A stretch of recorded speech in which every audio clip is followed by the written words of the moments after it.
the participant tools. This is going to go really quickly, but any comments or questions, we'll make sure we pass them along to each presenter and they can follow up with you directly. So our first presenter is Coreen with Union of Concerned Scientists.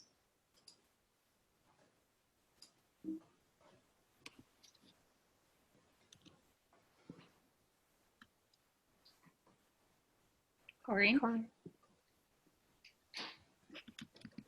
I think you're Sorry. muted. There you go. Can you hear me? Okay. Sorry, I've called in from the phone for better audio connection, but anyway, so many of you heard yesterday about the Union of Concerned Scientists Groundwater Technical Assistance Network, but I didn't have a slide to show you then. The way to get this, the way to submit your request for technical assistance. Obviously, this is sort of the problem statement. This is a guy standing in front of a graph. It says, I'll pause for a moment to let this information sink in. This process is very technical, and unfortunately, that is often used as an excuse to not engage the critical stakeholder voices that really are going to make this plan successful and ensure that the groundwater needs of different elements of the population and the environment are met through these plans, and especially not made worse. So stakeholder voices are super critical, but it is, a technical process. There's a lot of hydrologic jargon and a lot of elements that, these consultants are putting together that are beyond what a normal person has the capacity to do.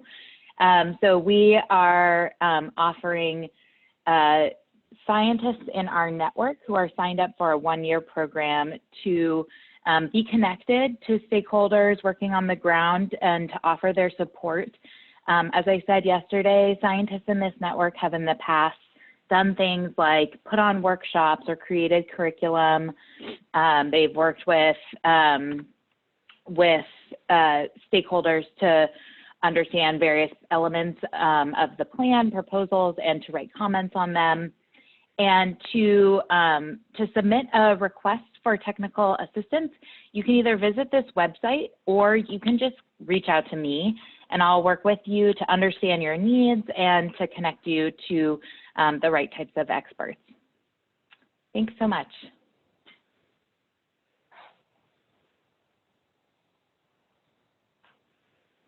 Thanks, Coreen. Okay. Next, we have Christina Babbitt from the Environmental Defense Fund. Perfect. And so you can just skip to the 2 slides, I think. Perfect. So today I'm going to talk very quickly about a water accounting and trading platform that EDF has developed in partnership with Rosedale Rio Bravo Water Storage District, Sitka Technology Group, Westwater Research, and Olson Consulting. You can skip to the next.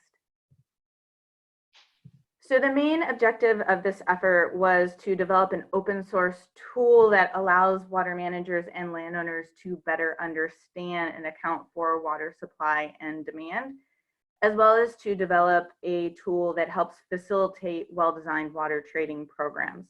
So the graphic that you're seeing on the screen shows the 3 main components of the platform. The water accounting platform portion is the foundation. It integrates water use data and water supply data, and eventually in Rosedale, Rio Bravo will be used to generate billing information based on if folks go over their allocation. There's also a trading component which you can integrate into the platform if you want to allow the buying and selling of water within your district. And we've just integrated a modeling scenario, which is a decision support tool that Olson Consulting has developed that allows water managers to easily run a potentially unlimited number of scenarios so you can evaluate different management actions. So for example, if you're thinking about water trading, you could run scenarios to see what potential trades might do in advance of those trades, or you could also look at cumulative impacts moving forward. And I don't have time to kind of go over the slides, there's a couple of additional slides in the packet that show some screenshots exactly of the platform, but of course, happy to talk more about any of this for folks that are interested. Thank you, Christina. Ruthie Redmond with Nature Conservancy. Okay. So thank you. I'll be talking about it. Oh, can you see the slide? Yes. Okay. So I'll be talking about a tool that TNC is developing to evaluate how well environmental beneficial users of water, or EBUs, are being managed for in groundwater sustainability plans. SGMA requires that all beneficial users and uses of groundwater, including EBUs, be considered in the development and implementation of GSPs, recognizing the high stakes, multiple stressors, and sometimes competing interests for water. TNC is creating groundwater snapshots for nature, which will be a report and website that will display how well GSAs and their respective GSPs are meeting the needs of EBUs. We have identified 6 focal areas within GSPs where it's essential for EBUs to be considered and managed for. They include the sustainability goals and sustainable management criteria, projects and management actions, environmental stakeholder engagement, monitoring network, and water budget. Next slide, please. The snapshot consists of 8 sustainability indicators, which will be used to review, evaluate, and then create profiles for 30 GSPs and critically overdrafted groundwater basins. Some themes included in the 8 sustainability indicators are: how are GDEs and ISWs identified and mapped? How does the water budget account for the water use of nature? How do the SGs and SMCs consider GDEs and avoid undesirable results? How do the SGs and SMCs for ISWs analyze the impact to surface water EBUs? How are environmental stakeholders engaged with? How are EBUs incorporated into projects and management actions? And how are EBUs identified and addressed within the monitoring network? So along with the data and information the snapshot will provide, we'll also give recommendations and resources for local communities, stakeholders, and decision makers to improve multi-benefit groundwater projects for both people and nature. Next slide, please. So this will be coming out fall 2020, so this year, and will be on the Groundwater Resource Hub. If you have any questions, you can give me a call or just email me. Thank you. Thank you so much, Ruthie. Next, we have Debbie Orez with Community Water Center. Hi all. So I'm going to go through several slides pretty quickly. Wait, do I not have control? That's you moving it. Oh, I was told okay. Can we go to the next slide? So this CWC released a few months ago our drinking water tool.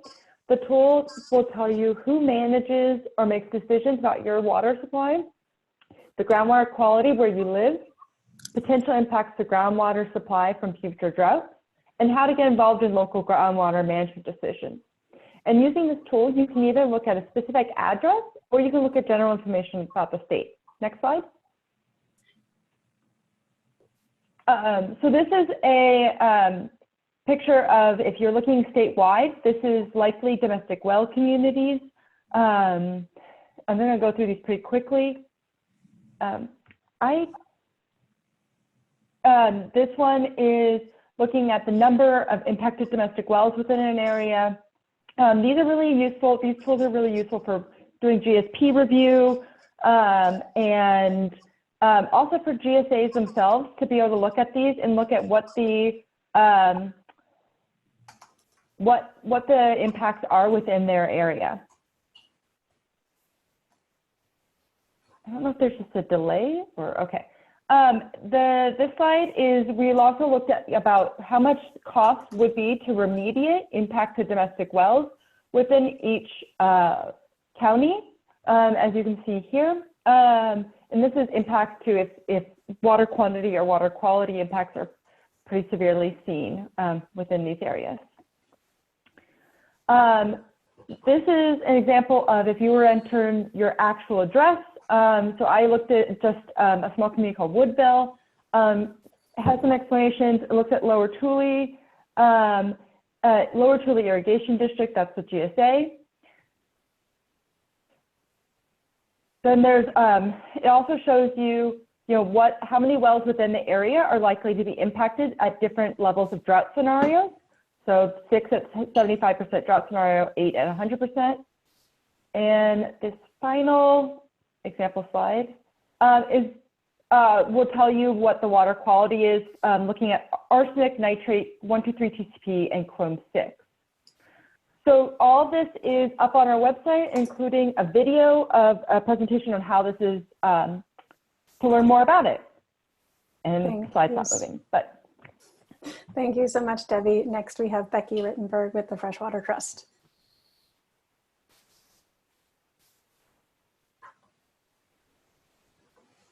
Becky, are you unmuted?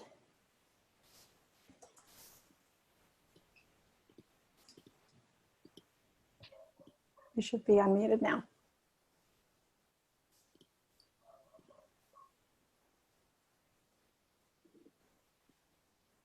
Becky, are you with us?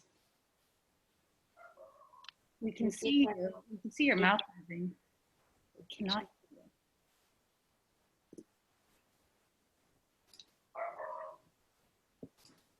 Do you want to skip to Amanda and then come back? Yeah. Sorry, Becky, we will come back to you. Amanda, can you please go next? This is Amanda Monaco with Leadership Council for Justice and Accountability. Sure. Yes. Click to start remote control. Great. I'm bad at technology, so I really appreciate the clear. This is what you do. Okay. So yeah, Amanda Monaco with Leadership Council. I'm going to be talking about. Oops.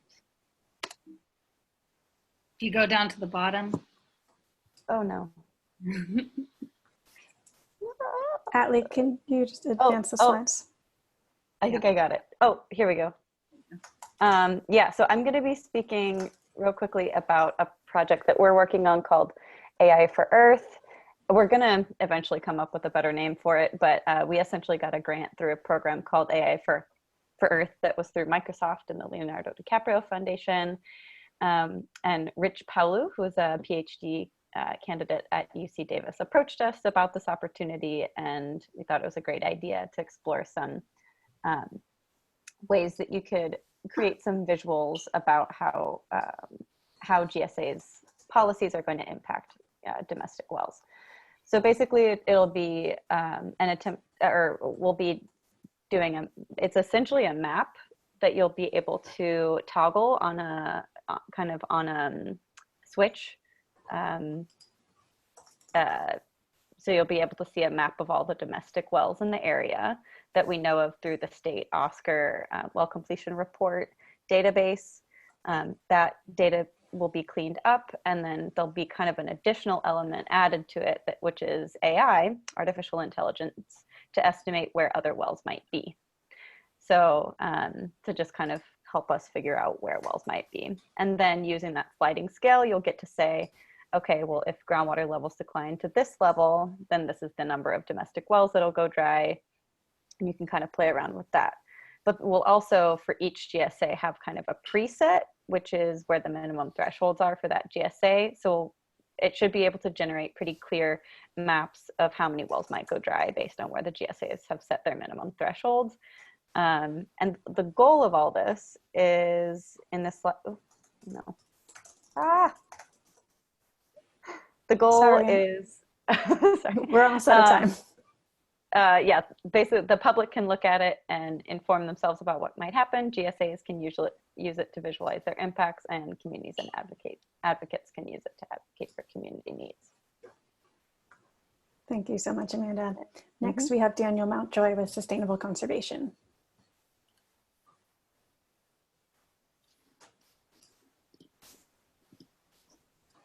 There we go. Okay, I'm muted. Hi, I wanted to talk to you about a tool that some of you heard about, which is the Groundwater Recharge Assessment Tool. Next slide, please.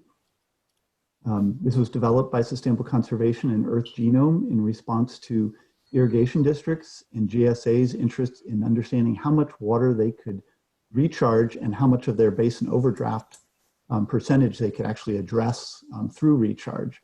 So our primary audience has been water managers, but it also provides some visualization tools for general public through the public viewer site. And what this, one of the sites here that's of importance, I think, is site suitability for replenishing depleted aquifers. Not every site is equal. And while recharge can improve water supply and avoid well failure, it can also mobilize nutrients and other human and natural pollutants or dilute them, as well as enhance groundwater dependent ecosystems. So knowing where the right sites are for different purposes is really important. We've created this public viewer just to share with the general public some of the factors that we build into the more analytic functions. Next slide. This is a view of one of the layers called the recharge suitability layer, which doesn't exist on any other sites. It was developed by Land IQ, and it combines soil features from SAGB along with depth to groundwater and USGS well log geologic data. The green areas are sites where you can store the most water, the greatest capacity to infiltrate it and store it, so that sites can be evaluated in terms of that recharge potential. Next slide. In the viewer, you can then overlay the disadvantaged community locations. And what we're encouraging the districts that we're working with to consider is, if they're thinking about a really good site for recharge, they need to also be thinking about what are the potential impacts on those communities. They're groundwater dependent in terms of their planning for recharge and promoting recharge. Next slide. So we're also working on developing a more formal recharge project water quality consideration guidance document. And we don't currently have the water quality layers included in here, but we're looking to start building those in, as well as habitat restoration potential, and working with other NGOs or those that have been developed to include them here. Because our primary audience is the GSAs and the water districts, we think it's important to get this information out in front of them. The public viewer sites, not particularly unique. You all have a lot of these different data layers accessible to you in different platforms. GRAP's greatest value is to the GSAs so that they can run scenarios over time to inform their Sigma implementation strategies.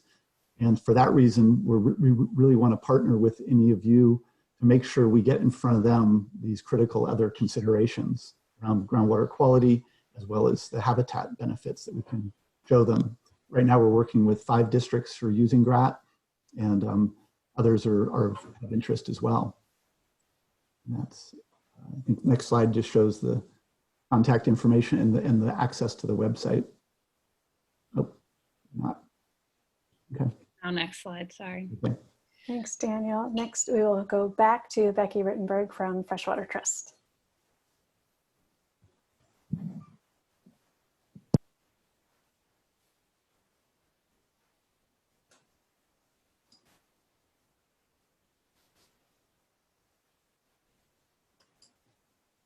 I'm not sure. Can you hear me now? We can hear you. Hooray. Okay. So sorry. I don't know what the issue is, but hi, I'm Becky. I'm stepping in for Eric today to talk about one of the freshwater tools to help support Sigma implementation. Can go to the next slide.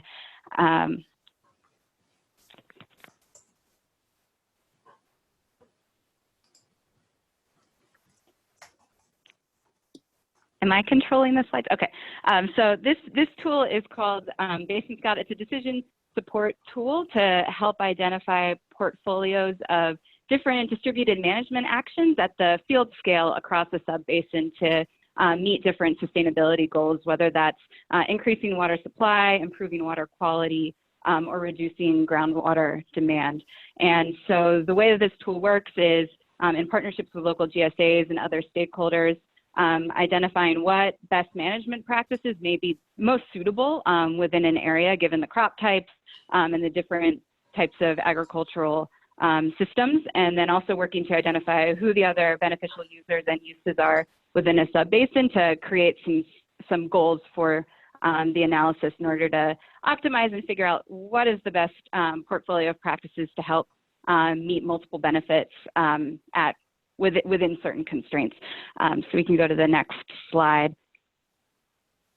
So an example of this, taking publicly available data as well as local data that's available, looking at how to create a program to meet specific goals. So you can see here, for example, a GSA could design a program to potentially maximize actions on farms within disadvantaged communities or within small farms, maybe increase shallow infiltration by 2,000 acre-feet annually within a specific GSA boundary, and prioritize more actions on fields with the greatest potential benefit to groundwater-dependent ecosystems. So you can create different varieties of scenarios to test different goals across different constraints, whether that's a specific program cost or otherwise, or across a certain length of time, to see how these green infrastructure scenarios or these different distributed management actions may be able to help address goals, not only for the GSAs, but for the stakeholders within the basin.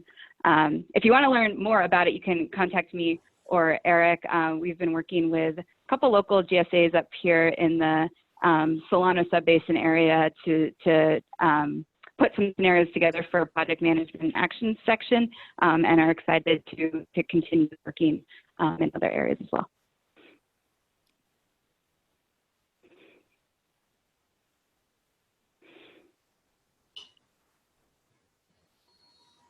Thank you very much, Becky. Last, we have Tara Moran from Water in the West. However, she is not able to join us in person or virtually, so Jennifer is going to share her resources. Yeah, this will only take a minute because I'm not a Stanford-funded researcher, so I'm pretty much just synopsizing the state of their research. Just want to know that Stanford Water in the West does some pretty amazing research, and they're doing two specific GSP-focused projects. One is a research project to better understand how GSAs make their decisions about how and when to coordinate or work independently. And so they're using survey tools. Hopefully they'll come out with that later so they can figure out how to encourage coordination between entities, and that would be useful. Next slide, please. And those are the leads for that project, Tara and Anita. Next slide.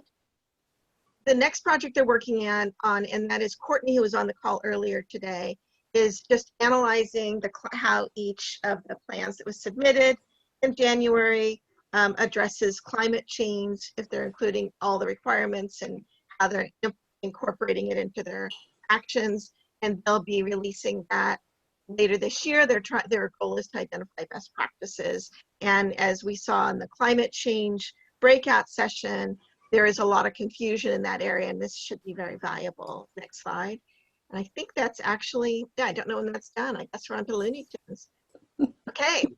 That's all, folks, for our Tools and Resource Fair. We will share out the slides again and contact information for all of the presenters so you can learn more about those resources. We would also love to hear if there are any in particular you'd like to have a webinar on specifically. So please include that in your feedback. Atlee, next slide. It's been an absolute pleasure spending the past 2 days staring at all of you on my computer screen. We'd really appreciate your feedback on the convening, so please take a minute to click the link and complete the survey. I know you can't click it on your screen, so I'm going to put it in the chat box. I can do that, Danielle. Thank you. That would be great. Jennifer, any closing comments from you? Oh, I just want to thank everyone for being such great participants. You really helped make this run a lot more smoothly than we expected. And just one more thing, I did send out a Bulletin 118 letter a couple of weeks ago. I got some great feedback, and I'll be sending out a revised version by the end of the week and trying to get sign-ons by the end of next week. So stay tuned for that email from me later in the week. Thank you. Thank you all so much. Thank you. It's been great. Have a great afternoon. Stay safe. Be well. Bye, everyone. Thanks, everybody. Thank you, everyone. Bye. Bye, everybody. Everyone, stay safe and healthy. Yeah. Everyone. Bye, everybody. Hope to see you in the flesh eventually.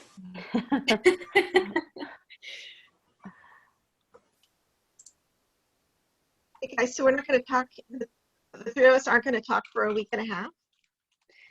I can't survive with Anxiety. that long. What we'll do. Should we maybe end the meeting and then we can, I know folks may be idle on their screen, so. Yeah.